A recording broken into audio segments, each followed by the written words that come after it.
योग में निष्ठा रखने वाले सभी साधकों को मेरा प्रणाम। आज हम लोग प्रज्ञा योग की प्रैक्टिस करेंगे। प्रज्ञा योग क्या है, सबसे पहले ये जान लेना जरूरी है।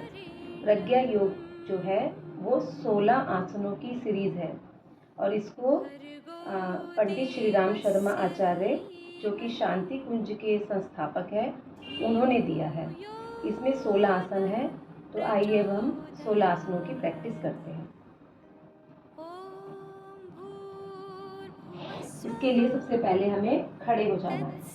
खड़े हो जाने के बाद हम सबसे पहला आसन इसमें ताड़ासन है। तो आइए हम लोग सबसे पहले करेंगे ताड़ासन। सांस भरते हुए हमें ऊपर जाना है।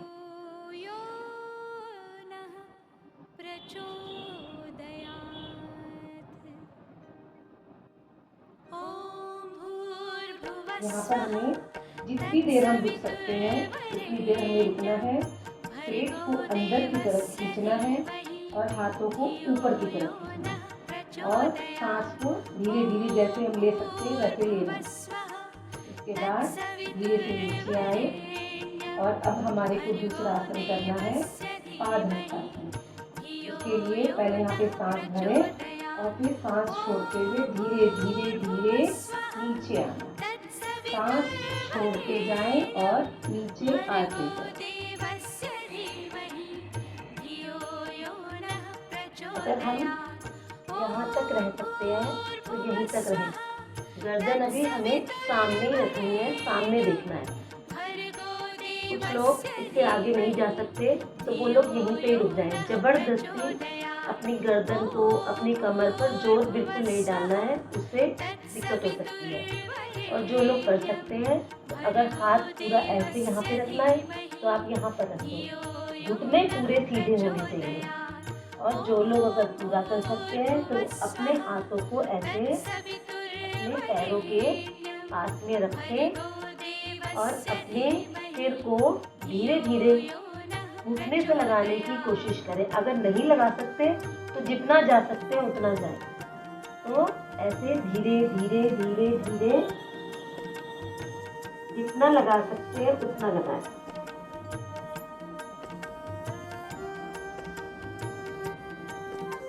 फिर धीरे से श्वास भरते हुए ऊपर आए और अब हम तीसरा आसन करेंगे वज्रासन।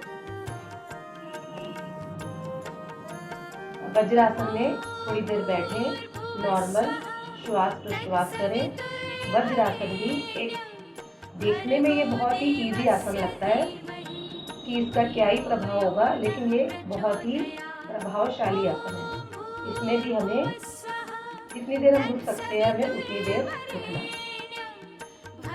उसके बाद अब हमारा चौथा आसन है उष्ट्रासन। उष्ट्रासन करने के लिए हमें दोनों पैरों के बीच में गैप रखना है। गैप रखने के बाद अब हमें ये देखना है कि हम कितना जा सकते हैं। सब लोग उष्ट्रासन नहीं कर सकते, कुछ लोग इतना ही जा सकते हैं।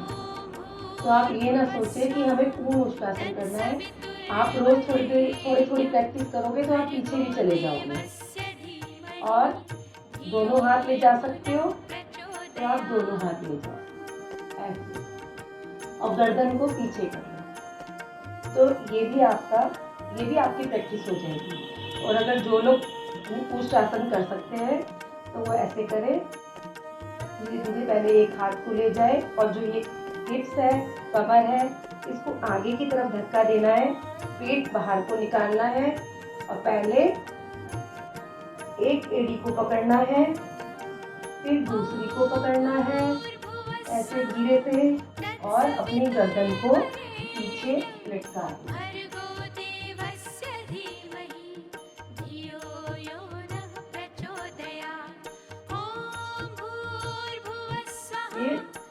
धीरे से ऐसे करके वापस आना है।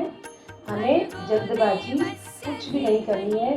सब आसनों को धीरे धीरे करना है, क्योंकि कहीं पर भी झटका लगने पे दर्द हो जाती है। और उसके बाद ऐसे ही रहते हुए हमें अपनी दोनों उंगलियों को ऐसे पीछे जोड़ना है और दोनों हाथों को इस तरीके से ऐसे मिला लेना है पीछे से। उसके बाद हम अगला आसन करेंगे योग मुद्रासन। उसके लिए हम ऐसे बैठ जाएंगे जैसे वज्रासन में बैठते हैं। और उसके बाद ऐसे अपने हाथ को ऊपर करना है और सिर को नीचे। अगर हम इतना ही कर सकते हैं, इतना ही करो। और ले जा सकते हो तो और ले जाओ, और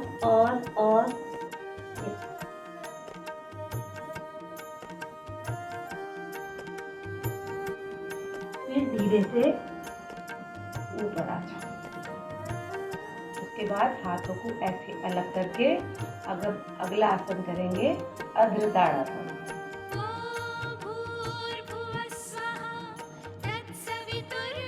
यहाँ पर भी हमारे को थोड़ी देर ठहरना है। हर आसन में हमारे को 10 से 15 सेकेंड, 20 सेकेंड, आधा मिनट, 1 मिनट, जितना भी हम रुक सकते हैं। जितनी देर हम रुकेंगे उस आसन का प्रभाव हमारे शरीर पर उतना ज़्यादा पड़ता है। जल्दबाजी में आसनों के प्रभाव इतने ज़्यादा नहीं पड़ते जितने ठहराव से पड़ते हैं। उसके बाद धीरे से ऐसे हम अपने हाथों को नीचे करेंगे। अब हम अगला आसन करेंगे, शशांक आसन। शशांक आसन के लिए हमें ये देखना है कि अगर कुछ लोग आगे तक हाथ नहीं ले जा सकते तो आप यहीं पर रुको, अपनी गर्दन भी यहीं पर ही रोको। और अगर आप और आगे आ सकते हो तो उतनी आगे अपना हाथ लेकर आना है। और गर्दन अगर नीचे नहीं रुकती तो फिर यहीं पे ही रोक दो। और अगर नीचे तक टच कर सकते हो तो आप धीरे धीरे उसे टच कर लो।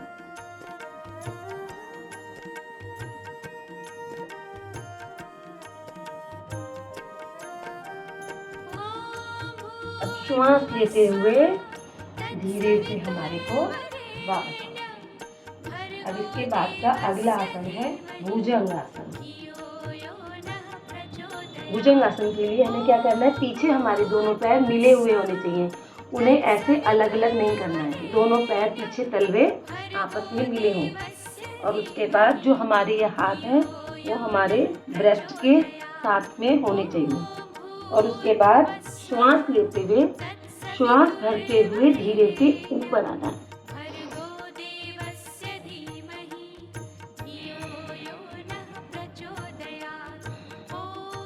और अगर ऐसे करना है तो आप ऐसे भी कर सकते हैं।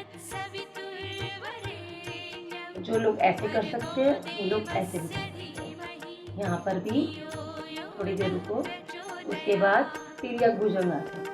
पहले सांस भरो और उसके बाद सांस छोड़ते हुए लेफ्ट साइड देखो।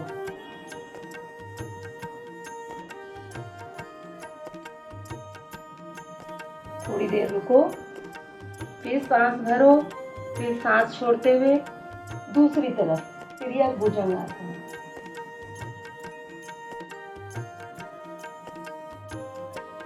फिर सामने आओ, सांस भरो।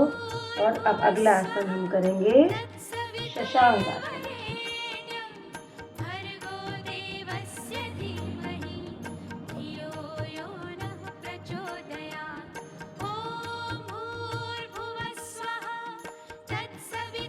बाद दोबारा से अर्ध ताड़ासन। सामने देखते रहो, श्वास धीरे धीरे आराम से अपनी श्वासों को नॉर्मल करो।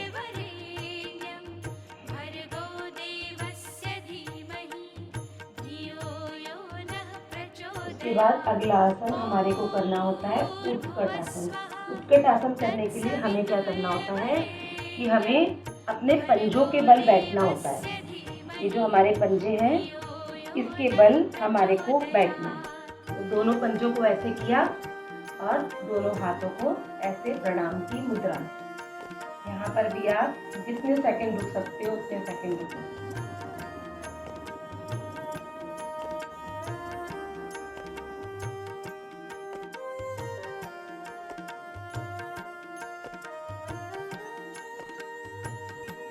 अब धीरे से हाथों को नीचे करके पादहस्तासन। दोनों हाथों को नीचे रखा, पहले गर्दन को सीधे किया क्योंकि जितना अपनी कमर को सीधे करते हैं उतना ही हम आगे नीचे तक जाते हैं। और इसके नीचे जाने का एक और तरीका है कि हमें क्या करना है, अपने घुटनों को ऐसे मोड़ना है। ये मैं आपको एक पाद हस्तासन करने का इजी तरीका बता रही हूँ। इसको हल्का सा मोड़ना है और हाथों को आप नीचे करो और पेट को दबाते हुए ऐसे गर्दन को नीचे रखा।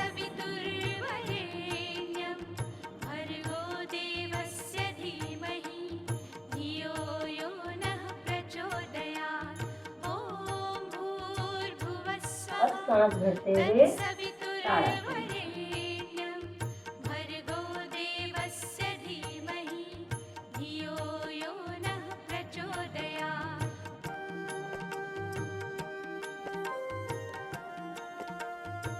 सांस छोड़ते हुए ओम का उच्चारण करते हुए जैसे शक्ति को खींचते हैं, ओम को बोलते हुए हाथों को नीचे ले लाना है। ओम।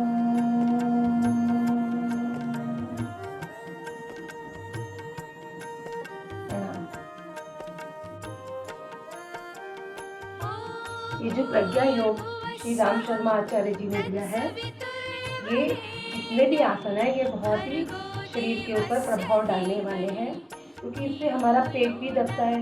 तो हमारे पेट के जितने भी ऑर्गन्स हैं उनके ऊपर ये बहुत अच्छा प्रभाव डालता है, चाहे वो हमारा लीवर हो, चाहे वो हमारी किडनी हो, चाहे वो हमारा हार्ट हो, हमारी स्प्लीन हो।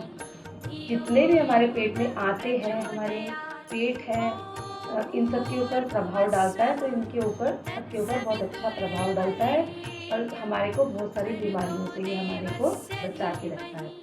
और दूसरा ये बात है कि जब हम श्वास और प्रश्वास लेते हैं तो इस तरीके से हमारा प्राणायाम भी हो जाता है, क्योंकि हम श्वास छोड़ते हुए नीचे आते हैं, श्वास लेते हुए ऊपर जाते हैं, तो उससे हमारे अंदर श्वास का भी सर्कुलेशन होता है बहुत अच्छा, तो हमारे ब्लड के ऊपर बहुत अच्छा प्रभाव पड़ता है। तो ये सारे आसनों की सीरीज जो है ये आप 3 बार, 4 बार, 5 बार दिन में दोनों टाइम करो, 5 बार सुबह, 5 बार शाम को। तो इसके आपके शरीर के ऊपर बहुत अच्छा प्रभाव पड़ेगा और आपका पेट भी अंदर होगा और दूसरे श्वास आपके अंदर जाएंगे, ऑक्सीजन आपके अंदर जाती है, ब्लड सर्कुलेशन बढ़ता है और भी बहुत सारी बीमारियों में इससे आराम आता है। हमारा मन भी इससे शांत होता है। और जो प्रज्ञा योग के संस्थापक श्री राम शर्मा आचार्य जी हैं, उन्होंने हमारे को एक ये ओम भूर्भुवः स्वः तत्सवितुर्वरेण्यं भर्गो देवस्य धीमहि धियो यो न प्रचोदयात्, ये उन्होंने मंत्र दिया है। तो आप ऐसे भी कर सकते हो कि आप ऑडियो लगा लो इसकी और इसको साथ साथ आप इसकी प्रैक्टिस करते रहो और इन मंत्रों को सुनते रहो। अगर आपको ये मंत्र याद है तो आप अपने मन में इसको बोलते बोलते भी कर सकते हो। तो इस तरीके से आप भगवान का नाम भी लोगे और आपके शरीर पर भी इसका बहुत अच्छा प्रभाव पड़ेगा। प्रणाम।